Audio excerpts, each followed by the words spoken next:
찬미 예수님, 신자 여러분께서는 오늘 복음 말씀을 들으면서 이제 좀 어떤 느낌을 받으세요? 아무래도 종말에 관한 이야기라서 그런지 조금은 무거운 느낌이 드는 분들이 좀 계실 것입니다. 세상의 마지막 날에 대한 이야기는 항상 우리에게 불안과 공포로 다가오고 있습니다. 그래서 우리는 미래를 정말 잘 알고 싶어하고 동시에 또 잘 준비하려고 합니다. 그런데 우리가 알고 싶어하는 미래가 어떤 미래인지 한번 생각해 보신 적이 있으신가요?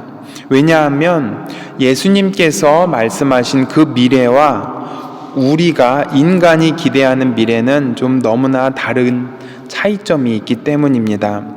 그래서 오늘은 예수님께서 말씀하신 그 미래와 우리가 기대하는 미래가 어떻게 다른지 한번 알아보는 시간을 가졌으면 좋겠습니다.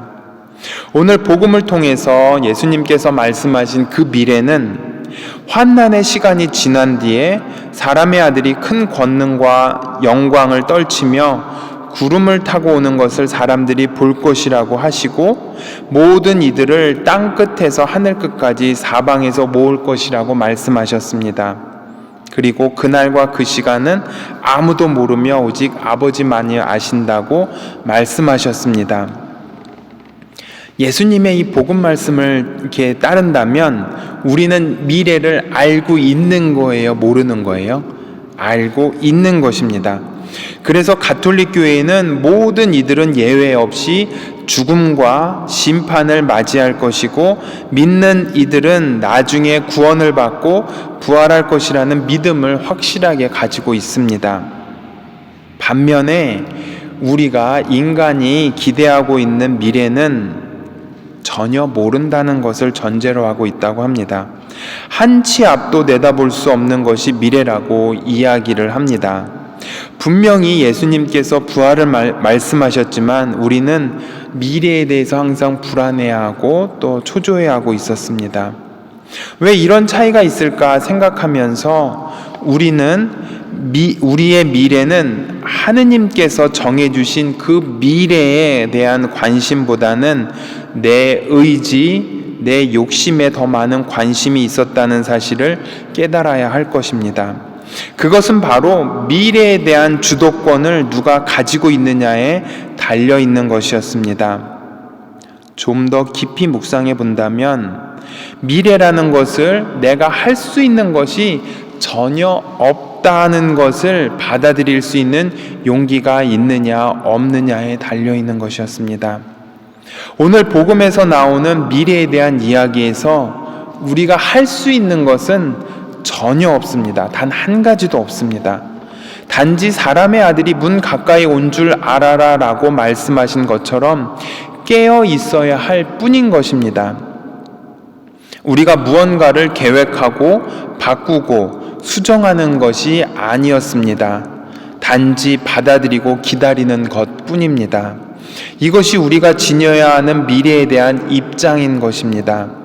그런데 우리는 내면 깊은 곳에서 무언가를 계획하고 바꾸고 수정하고 싶어 합니다. 다르게 표현한다면 미래에 우리가 할 수 있는 것이 전혀 없다는 것을 받아들이기를 힘들어하는 것이었습니다. 이 세상을 조금이라도 바꾸고 싶어하고 이 세상의 마지막 날에 조금이라도 무언가를 하고 싶어하는 마음이 있었던 것입니다. 문제는 그러한 것들을 내 마음대로 하지 못하기 때문에 우리는 미래가 불안하고 초조하고 또 무겁게 느껴지는 것입니다. 우리에게 필요한 것은 미래를 바꾸는 힘이나 능력이 필요한 것이 아니었습니다.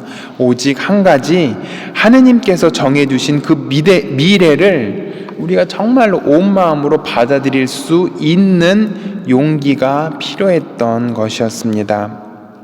사실 미래는 하느님께서 세상을 창조한 그 순간에 정해져 있었습니다. 이 세상이 창조한 그 순간에 이미 이 세상의 마지막 순간도 정해져 있었습니다.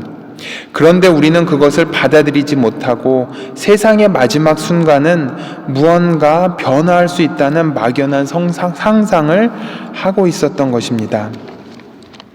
어느 나이 지극한 노인이 이런 말을 남기고 있었습니다.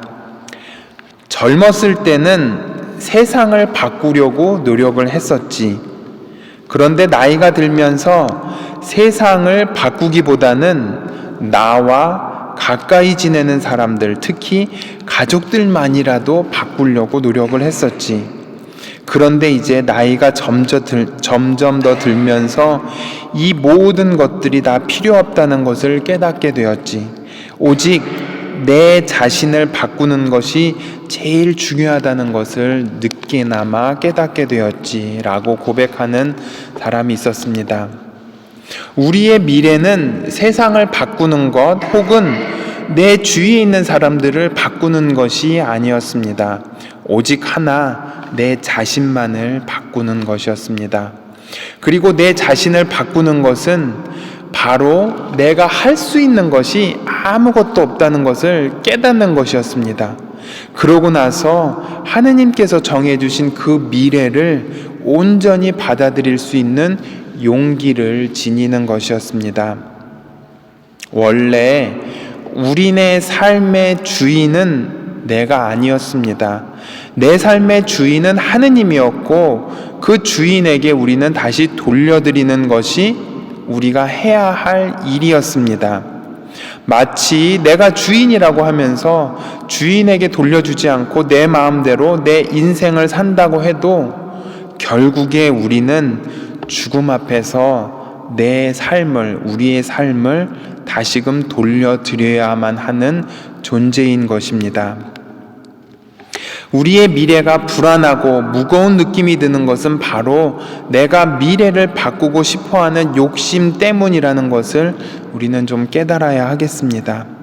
그리고 우리의 미래는 하느님의 것이라는 사실을 받아들이는 그 용기를 지니게 된다면 우리는 하느님께서 약속하신 그 영원한 생명에 우리의 삶을 봉헌할 수 있을 것 같습니다.